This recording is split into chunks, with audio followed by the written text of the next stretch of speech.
Hey guys, um, I've been sick this week, but I've been working hard. You can see the work that's being progressed during this piece.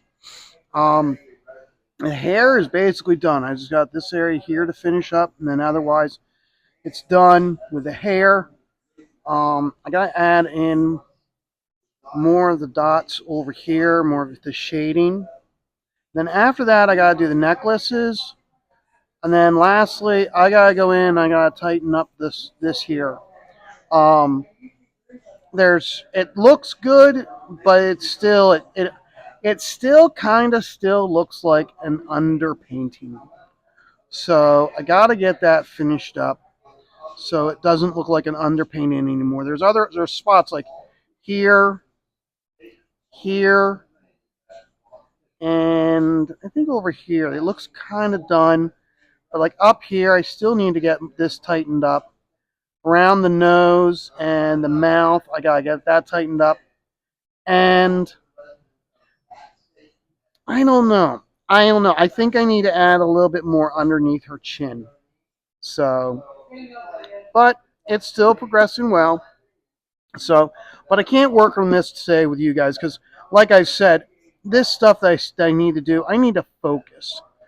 And if I'm talking to you guys, then I'm I'm most more, especially with all such delicate line dot work.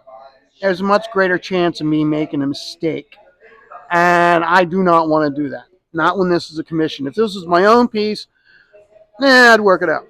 But it's not my own piece. It's a commission for someone else. So I'm going to go back to this one here. Um, this is the Monster Island piece of based on a homage or just a fan piece of Graham's Monster Island. So I'm going to work on that today. I still haven't put in the secret reveal character. I've just been tied up in so many other things. So, but I'm going to start here. I'm going to start right here because I know that what's going in here isn't going to be covered up with this. So we'll start there.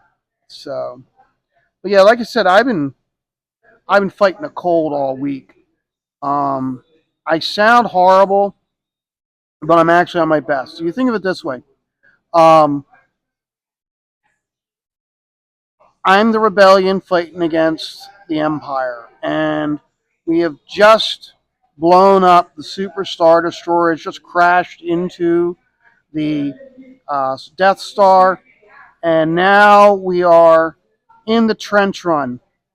We're in the trench run. We're about to enter the Death Star aboard the Millennium Falcon with Lando, and we're going to blow this motherfucker up. But that's how I'm looking at it. I explained that to Miss Stippling last night, and she kind of just gave me a look. But I kind of expected it, so it was a nice, humorous thing. So, last night was John's long box with the his show Clobbering Time, and I jumped on for a little bit at the very end. Just with everything I gotta do, I didn't really have time to be on the whole show. But I got onto it as I really wanted to because his this week's clobbering time was the JSA versus the Justice League, and those two titles I enjoy very much. I'm very passionate. So, which is better? And how I look at it as was this: the Justice League of America, when it's at its absolute best, is when the team is made up of second tier characters. Second tier characters meaning characters that don't have their own book. Okay? That's always been my big beef with the Justice League is if Superman, Wonder Woman, Flash, Green Lantern, if they're good enough for their own book, which means they're always fighting they always have conflicts that they can defeat on their own. What do they need a team for? Whereas when you have your second tier characters like Green Arrow, Red Tornado, uh, uh, the Human Torch, they worked as good characters for a team book. Just as afterwards, when they after Justice League Detroit, you had Justice League International, which again, Blue Beetle, Booster Gold, Fire and Ice, Guy Gardner, all these characters worked well on the team, and many times it's one of those where it's like, I remember at the time when they created that book, Blue Beetle and Booster Gold had their own books. Soon after they joined the team, they discontinued those books because why? Those books weren't good enough to support their own, but they were good characters for for they were good characters for uh, for a team book. So that's always been my big thing is I like team books because you get multiple superheroes and it's very easy for me. I was always one of those where it's like, again, why is Superman around if he's got his own book? Why is the Flash on this team if he's got his own book for his own adventures? And every once in a while, in their own book, they might have a team up, but overall, they were always fighting conflicts on their own. So that's how I always looked at it. And I think one of my favorite analogies last night when I was talking to the guys and I was explaining how if you go into your local American Legion or VFW and how you have these veterans of all the services there and how they love to talk shit with each other. And like you'll get like the Army guy and you'll get uh, the Army guy and the Air Force guy. And the Army guy will be giving the Air Force guy shit and telling him, you guys were nothing but taxi cab service. We're the ones that did the real work. And those guys, they really, really, I mean, you want to talk about ball busting, they really get really vicious with their ball busting. Um, but then you get that old codger that sits in the corner, and he'll sit there and he'll sip on his beer all day long. And he was a veteran from Korea, and he'll speak up and he starts to talk, and everybody in the bar shuts up, and they all listen to him. And as he talks, you'll get both the Air Force guy and the Army guy just nodding along with what he's saying.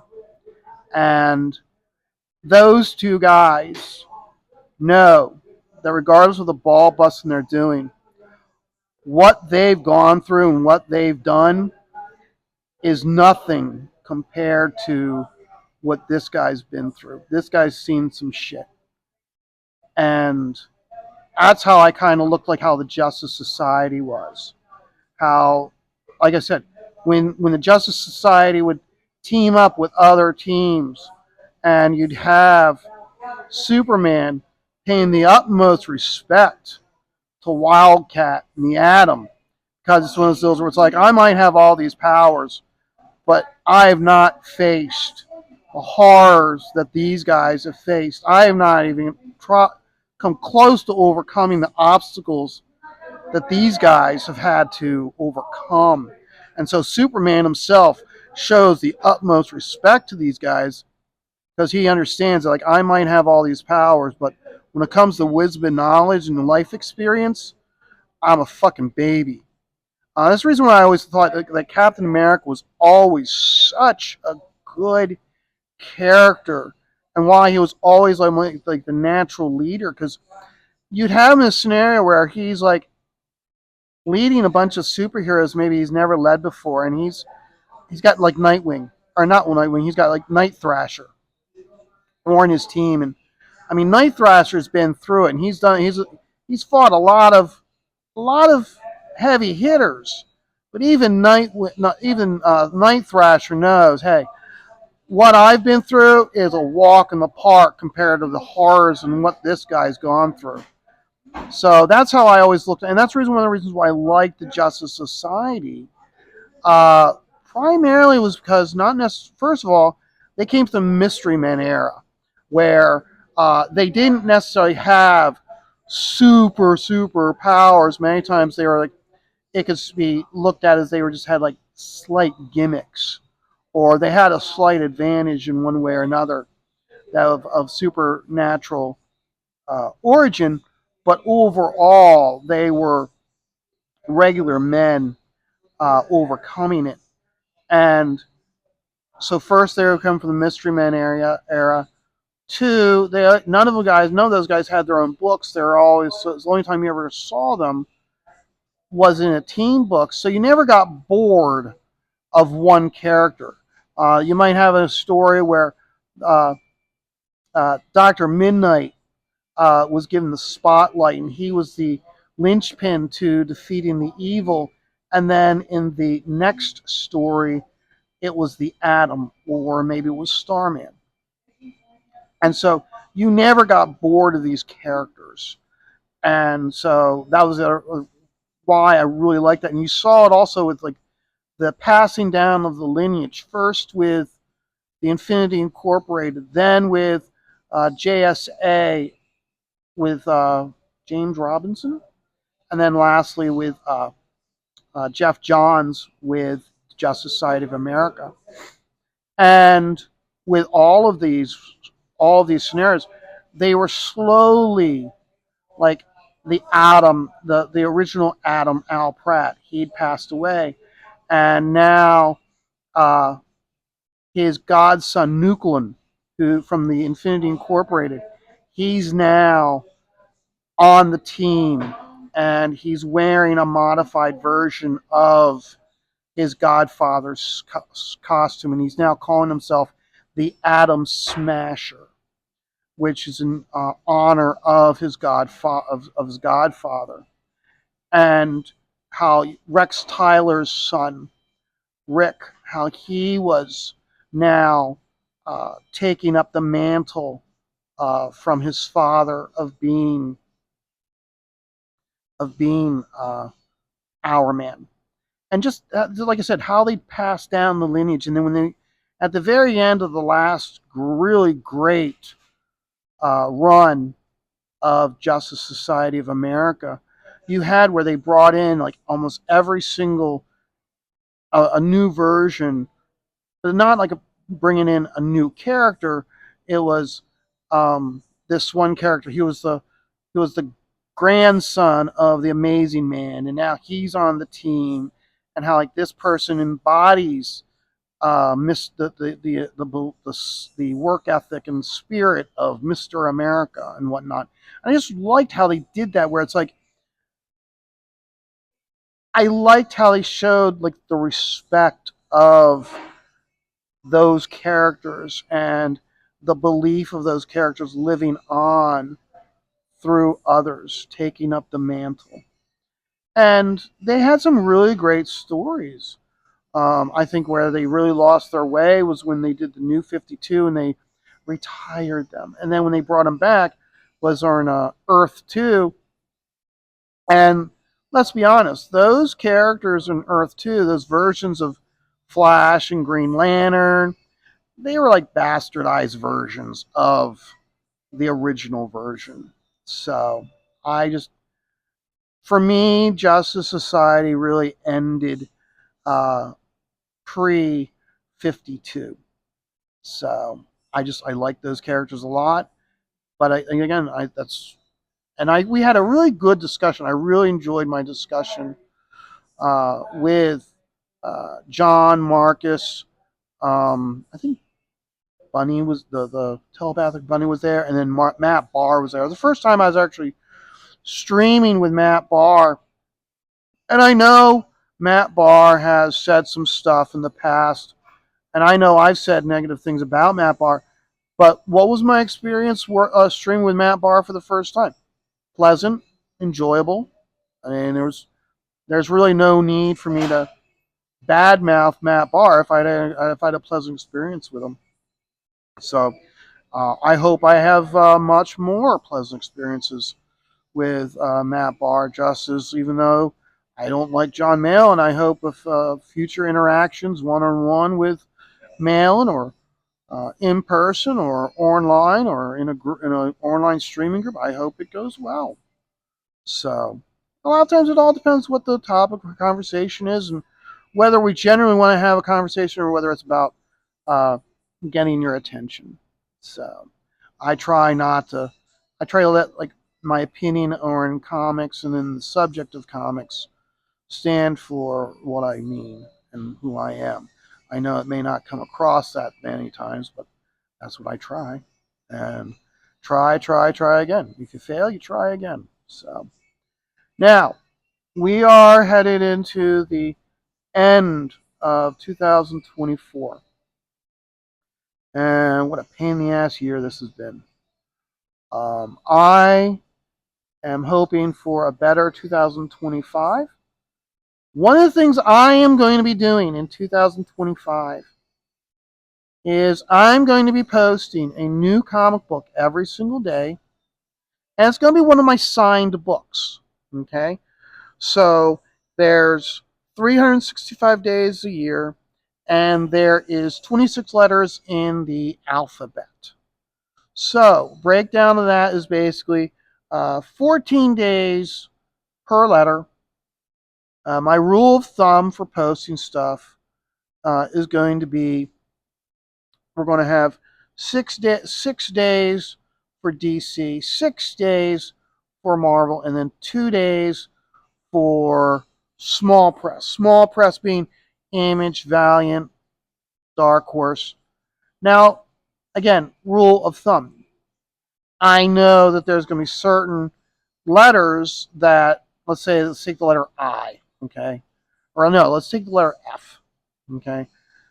I know I've got 6 Flash comics that I can have up for DC, but do I want to have 6? So maybe for the letter F, because that's all only thing I have is Flash comics, I might show 1 or 2 Flash comics, but then maybe I've got more Marvel to show with the letter F. So for the letter F, maybe Marvel get more of a spotlight, or maybe more of an Image or Valiant will get more of a spotlight, get more than 2 slots. So it's not a set in stone rule. It's it's like I said, it's the rule of the thumb. So I'm looking forward to that. I got the idea from another creator or not creator, but another fan who's been posting all of his books, or all of his signed books online, and he's been doing like 365 days. He started in 2024, not at the beginning, but I think maybe like halfway through. So I'm doing that, just as how like Marcus, how he does a right now he's showing all romance covers. And remember, all the reason why a lot of times we did this was to remind the community that we're here for comics and we're not here for the drama. So I'm really that's my way of doing it. It was like, hey, I want to show off my comic book collection. So I'm going to show off my comic book collection by showing you guys my signed books. And they're the books that I wanted to get signed. So let's say I show you in the S's. I show one of the S's is Star Brand, an issue of Star Brand that was signed by John Byrne. I like, and it's the issue that guest starred DP7. I love DP7. I am very open about that. Everybody knows that. And I had the opportunity to have him sign a DP7 comic book. That was because they guest starred in Star Brand. So I took advantage of it. And that's why I had that one signed, as opposed to, I don't know, whatever he's done, whatever X-Men title he did. And everyone's like, why'd you get that Star Brand signed instead of X-Men? Because I really like that. So that's why. So, guys, I'm having a great day. You can see even though You haven't seen this piece in a while. I'm enjoying this piece. I'm eventually going to get this piece finished. You just have to understand these commission jobs, they take priority. So I'm going to get back to working on that, on the commission. I'm hoping to have this one done. And with luck, I'll have this high school graduate. Let me show it to you again before I sign off. So here it is. Like I said, I'm hoping to have this one done today. And with luck, if I get this one done today, I will have the pencils done to work on the next commission, which is another. It's a girl, having that one done, and I'll be starting that one up. So, but this one's been a challenge. I've enjoyed it, and I'm looking forward to having this done and giving it to the client. I know she's going to be quite tickled to give this to her son as a. His birthday was yesterday, so it's going to be a birthday slash Christmas present to him. So, but I'm enjoying this piece. I'm having fun with it, even though it has challenges. But each time I have a piece like this that has its challenges, I learn from it. It makes me a better artist. So, and the thing is about doing these commissions is you come up or across these obstacles that you wouldn't come across doing this piece here. So you can then take what you learned here and then apply it to the other genre. So that's the reason why it's like you don't scoff at the opportunity to do pieces like this, even though it may not be what you prefer to do. In the long run, in the end, when you look at it in a positive way, it makes you a better person, makes you a better artist. So, guys, you have a great day. I'm having a great day, but when I get stressful, it means that life's throwing me a challenge. You just take it all one dot at a time.